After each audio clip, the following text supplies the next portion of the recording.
Deus.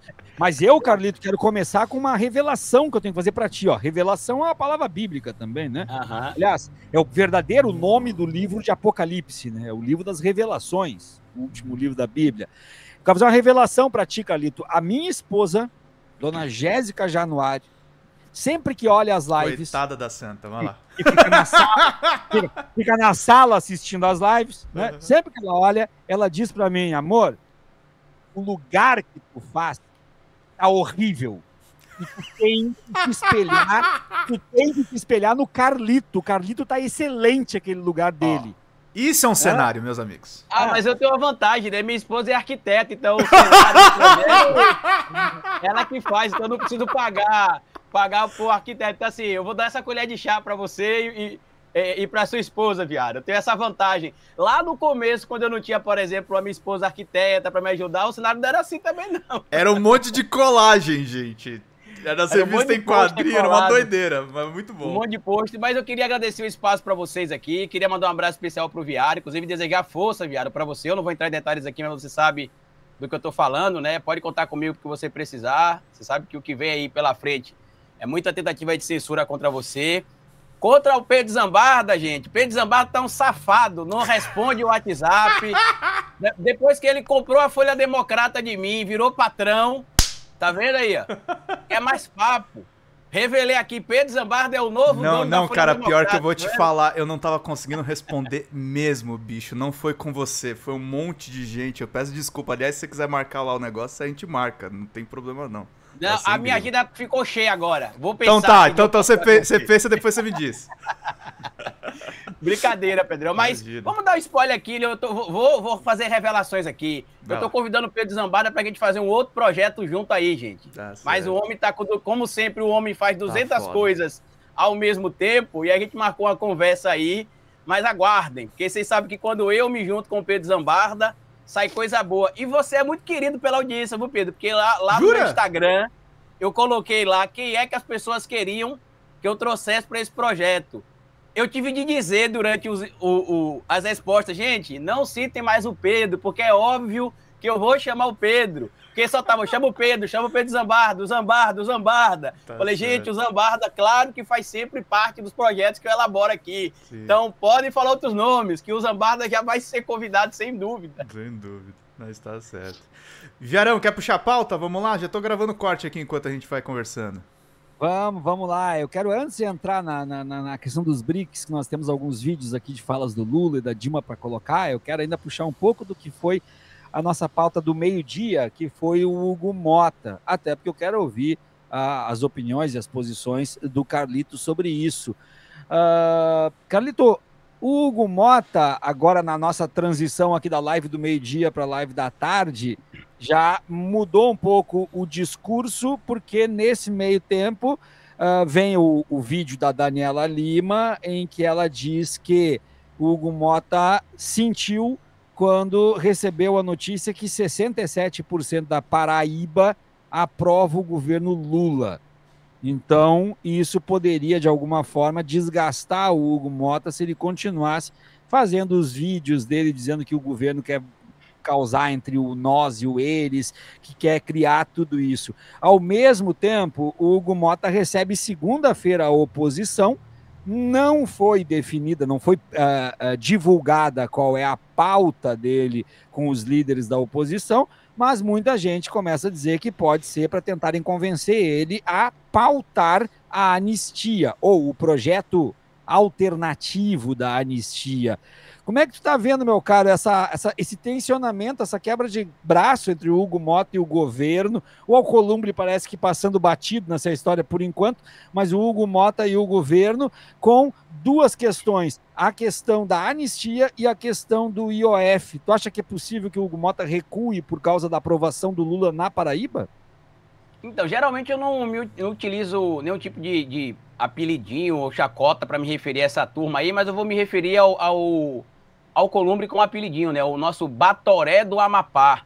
Ele tá sentindo também, né? Ele procurou, inclusive, o número 2 do Ministério da Economia, do Haddad, para conversar, para pedir para acessar material, inclusive, divulgado pelo próprio Diário do Centro do Mundo, né? Jogou a toalha para poder pedir uma redução do nós contra eles. O problema que ele não entendeu ainda é que o nós contra eles não é do governo, não é do Lula, não é do Haddad, não é do PT.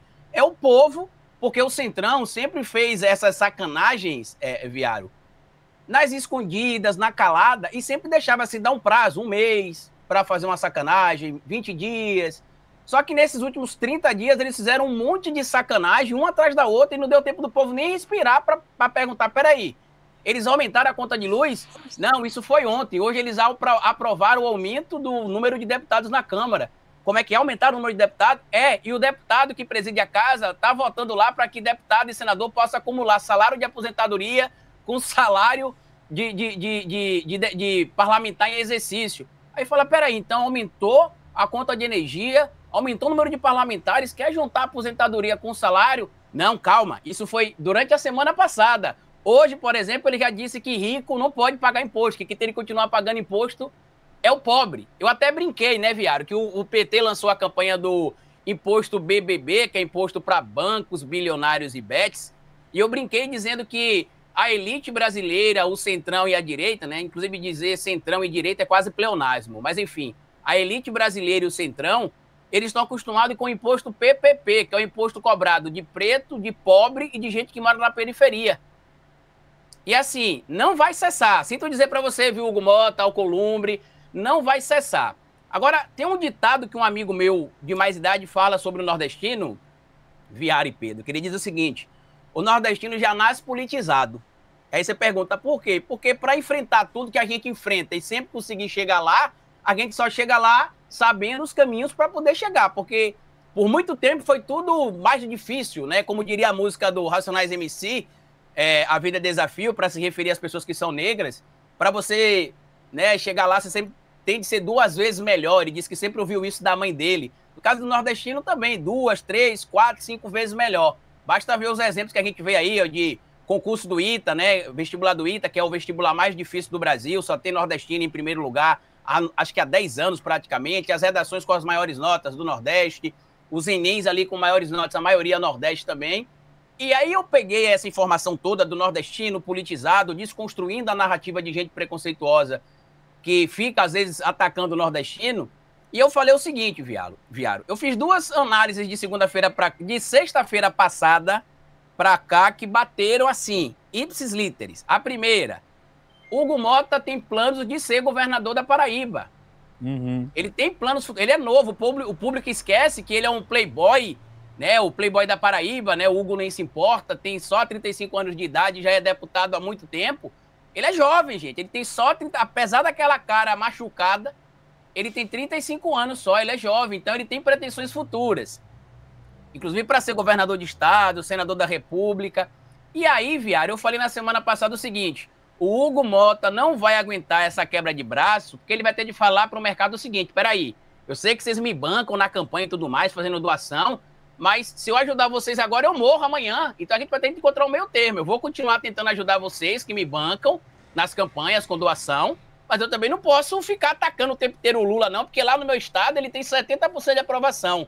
E para tristeza dele, Pedro e Viário, olha que notícia, né? Eu divulguei isso ontem, inclusive no meu canal, foi antes de ontem. Uhum. Em Campina Grande, que tem uma população de quase 1 milhão de habitantes, o Lula, ele é avaliado positivamente por aproximadamente também, Viário, 70% da população. O estado da Paraíba tem 4 milhões e 100 mil habitantes aproximadamente, segundo os dados do IBGE. E em Campina Grande você tem aproximadamente uma população de pouco mais de 800 mil, vamos arredondar para 1 milhão, ou seja, 1/4 da população da Paraíba está em Campina Grande, onde o presidente Lula tem uma aprovação de 70% aproximadamente também do eleitorado. O que é que eu falei? Que em algum momento o Hugo Mota iria retroagir, e retroagiu.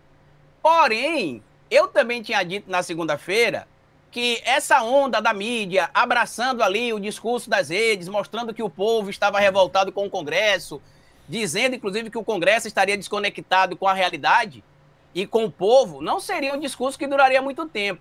Eu até citei de onde eu tinha tirado essa percepção, Viário.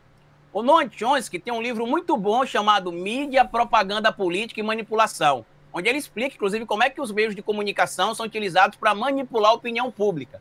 Para que o povo do nosso campo entenda, Viário, a importância desse livro, nesse livro, o Noam Chomsky explica de onde é que saiu a invenção que é uma invenção dos Estados Unidos da América, de que grevista é vagabundo. Saiu justamente de um departamento dos Estados Unidos da América que criou uma campanha vinculada na mídia para dizer para quem acompanhava ali rádio, lia jornal, que o empresário, coitadinho, estava empregando pessoas que eram pais de família e que estavam tirando o sustento da sua família ali com aquele trabalho que o bonzinho do patrão dava, mas eles estavam cedendo às vontades dos sindicalistas que não queriam trabalhar e colocavam os trabalhadores na mesma situação, tão logo sendo um bando de vagabundos. E aí essa narrativa pegou tanto, Viário, que hoje, 2025, aproximadamente 100 anos de quando essa campanha foi criada lá, até hoje você vê gente dizendo que grevista é vagabundo, que sindicalista é vagabundo, por conta disso. E aí lá nesse vídeo que eu fiz, acho que na segunda ou terça-feira, eu falei, gente, a mídia, ela não pode ficar o tempo inteiro evidenciando que ela está do lado 100% do mercado da elite. Em um momento ou outro, ela vai ter de dar uma no cravo e outra na ferradura. Isso não quer dizer que ela vai mudar a opinião. O Pedro Zambarda conhece muito bem, inclusive, os meandros dessa mídia. Vai botar a Daniela Lima pra elogiar o Lula. E aí, exatamente. Inclusive, a mãe dela mora aqui em Aracaju, né? A mãe da Daniela Lima.